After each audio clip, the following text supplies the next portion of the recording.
Okay. Sa akin naman po ay ano yung katisismo na sinasabi dito sa pagkabuhay ni Lazaro. Ang kalagayan ng muling pagkabuhay ng sangkatuhan ni Kristo. Sinasabi po sa katisismo ng Simbahang Katoliko, ang pagkabuhay na maguling ni Kristo ay hindi isang pagbabalik sa buhay sa lupa. Nalaman po natin yun. Ano po? Gaya ng nangyari sa mga pagkabuhay mula sa mga patay na kanyang sinagawa bago ang Pasko ng pagkabuhay. Yung anak ni Jairo, yung binata na si Naim at si Lazaro, nung sila binuhay ni Jesus, sila ay nabuhay o bumalik sa ordinaryong buhay sa lupa. Ngunit ang si Jesus ay hindi, sapagkat ang kanyang bigay ay buhay na walang hanggan. Ang mga kilos na ito ay mga himalang pangyayari, ngunit ang mga taong himalang binuhay muli ay bumalik sa pamamagitan ng kapangyarihan ni Jesus sa ordinaryong buhay sa lupa. Sa isang partikular na sandali ay namamatay sila muli. Ang pagkabuhay na maguling ni Kristo ay mahalagang naiiba. Sa kanyang kabuhay na katawan, siya ay lumilipat mula sa estado ng kamatayan patungo sa isa pang buhay na lampas sa panahon at estado. Yung patungo sa kaluwan at ilan. Sa pagkabuhay na maguling ni Jesus, ang kanyang katawan ay napuno ng kapangyarihan ng banal na Espiritu. Ibinahagi niya ang banal na buhay sa kanyang maluwalhating estado upang masabi ni San Pablo na si Kristo ay ang tao na langit. Ano pong sinasabi doon? Na yung pagkabuhay ni Lazaro ay isa sa pagpapatunay na mayroong buhay na walang hanggan. Life after death. Sabi nga, kung hindi nabuhay ang ating Panginoong Kristo, walang saysa yung kanyang sakripisyo na siya ay ipako sa krus. Sapagkat ang pinakaruro ng kanyang tagumpay ay ang kanyang muling pagkabuhay.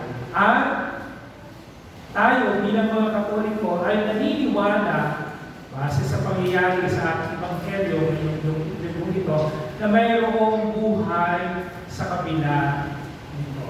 Yung buhay na walang hanggan. Tatamahin natin, pagdating ng araw. May tinatawag ng particular judgment, in particular yung sa bawat isa sa atin. Pero tinatawag na second coming. Yun po ay sa kalahatan. Ano po? Sabi ay, mabubuhay ang mga namatay. Kaya sabi nila, paano yung mga na-cremate? Inihagis yung abo saan? Sa dagat. May ibahala na si Lord. May mga problema yun. Hindi rin namin masasagot yun di ba? Kaya, pagdating yung second coming, yung particular judgment, and the second, yung particular kamatayan ng isang tao, yung second coming, yung lahat tayo ay ahamulan. Ano po? Yan. Ngunit sabi nga, walang nakakaalam kung kailan tayo mahamulan. At kailan darating yung ikalawang o yung second coming. Kaya ano dapat natin gawin? Dapat lagi tayo para Boy Scout, laging handa. Handa na ba kayo? Gusto niya? Gusto niya na. Sabi nga, ang kamatayan ay daan patungo sa buhay na wala hanggan. Sino mabukay, Lord? Handa na ba kayo? Sapagkat pinakailangan natin dumaan sa kamatayan para magamit natin yung kaluwalhatian sa langit para tayo ay papunta sa langit. Siguro nag-isip tayo, teka Lord, hindi pa ako handa, bakit ako sa langit mapunta? Sandali lang, Pero sabi nga, kasi di ba, very negative kasi yung perception natin pagdating sa kamatayan, negatibo. Pero, yung kamatayan kasi, yung daan patungo sa langit, no? Para makapiling natin ang Diyos. Hindi naman tayo iakit sa kawalan tayo, ano tayo si Mama Mary. Kaya nga, kinakailangan natin daanan yung ganyung sitwasyon. Kaya, sana yung ating perception o yung ating pag-iisip mo sa kamatayan ay hindi negatibo, kundi positibo na ito yung daan para tayo makapiling ng Diyos. Yun nga na, kinakailangan natin maging handa lagi. No? Dapat laging handa. Ano po? Yung po yung pinakikita, isa sa pinakikita ng ibang heaven natin ngayong araw sa darating na linggo na merong buhay magkatapos ng buhay natin dito sa lupa. Na kung saan kapiling natin ang Diyos. Ano po? Okay. Pangalawa, yung sakramento ng sacrament of reconciliation o sakramento ng umpisahan. Sacrament of confession. Yung iba, sabi, kalagan ninyo siya. No? Yun ay nagsisimbolo doon yung tali yung pagkakatali doon ni Lazaro ay sumisimbolo yun saan? Sa kasalanan. Kaya yung kalagan, yung pagkakakalag doon sa pagkakasala. No? Sinasabi doon sa pag-aaral na yun ay sumisimbolo na yung kasalanan, kalagin o kalagan niya siya. Pagkakalag doon sa kasalanan. Yung paglayo natin doon sa kasalanan. Ano po? Kaya nga, yung mga pagbasa natin ay konektado pa rin sa pagdiriwang natin ng Kwaresma. Sapagkat, iba, isa sa aral ng Kwaresma ay yung panalangin, diba? Sa pananalangin natin, yung pagsasakripisyo, pag-aayuno, at sa pagbibigay ng tulong, kasama itong paghahanda natin, yung pagpagpanda sa sakramento ng umpisa. Sino mo lang umpisa kahapon? Sorry. Sino na umpisa ng Wednesday? Ayan. Yung mga hindi nakapag-umpisa, sikapin po natin. No? Si Father Ellie po ay willing bago mag-umpisa or after ng umpisa. Kaya hindi daw siya kumain sa makapag-umpisa. Makapag-umpisa siya. Ano? Sabihin lang po sa kanya. Ano po? Okay, tandaan po natin, yung pagkakalag doon sa tali kay Lazaro.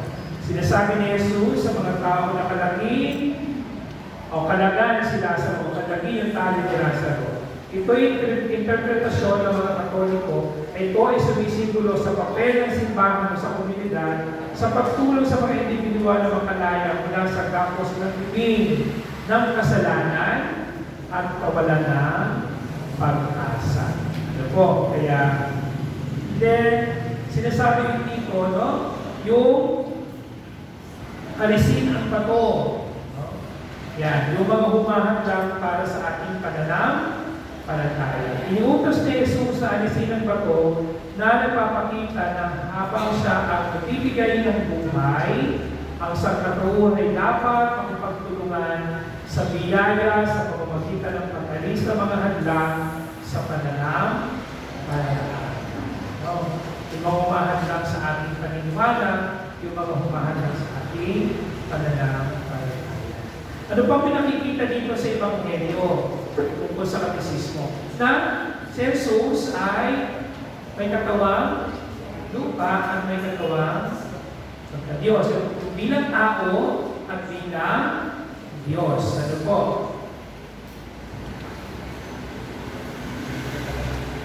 Yan. Ang pagkatao at pagka-Diyos ni Jesus. Sa pagkatao ni Jesus, nang makita ni Jesus si Maria at ang mga Hudyo na umiiyak, siya ay lubos sa naanggit at umangis. Pinakikita na yung humanity, yung pagiging tao ni Jesus. Sa purong Katoliko, pinakikita nito na hindi lamang ginatapos ni Jesus ang pagdurusa, nakikibahagi siya rito, nakikibahagi siya sa ating kaluluwa. Ano naman pinakikita sa pagka-Diyos ng ating Panginoong Jesus, yung kanyang kaluwalhatian? Sa kabila ng kanyang pagmamahal kay Lazaro, ipinagpaliban ni Jesus ang kanyang paglalakbay. Ipinapaliwanag niya o pinaliwanag niya na ang pagkakasakit na ito, ng pagpapakasakit na ito ay para sa kaluwalhatian ng Diyos. Tinitiyak ang kanyang pagpapaliban na hindi may kakalilaan pala dahil 4 na araw ng patay si Lazaro, lampas na sa punto ng pagkakulong. Gaya nga po na sinabi ni Paki, Brother Glenn, di ba, yung 3 days, kasi that time naman, hindi naman naging balsam eh. Yung 3 days lang po, nagbubutok na yun, nagagawin na. Kaya di ba, nasabi nung Mark, 4 na araw na po siya patay, nananahoy na, nabuno. Kaya na, nadidecompose na. Pero sa kabila nun, ipinakita ni Jesus ang kanya pagka-Diyos at binuhay niya si Lazaro. Ano po? Yun po yung mahalagang puntos dito sa, ilang mahalagang puntos dito sa ating Ebanghelyo. No? Na makita natin, na lagi natin isa-isip, lagi natin ilalagay sa ating kalooban. Na sa kabila ng lahat na ito, ang ating pagpapakasakit at paghihirap, tayo ay magkakaroon ng buhay na wala hanggan. Maniwala tayo na mayroong life after. Maraming salamat.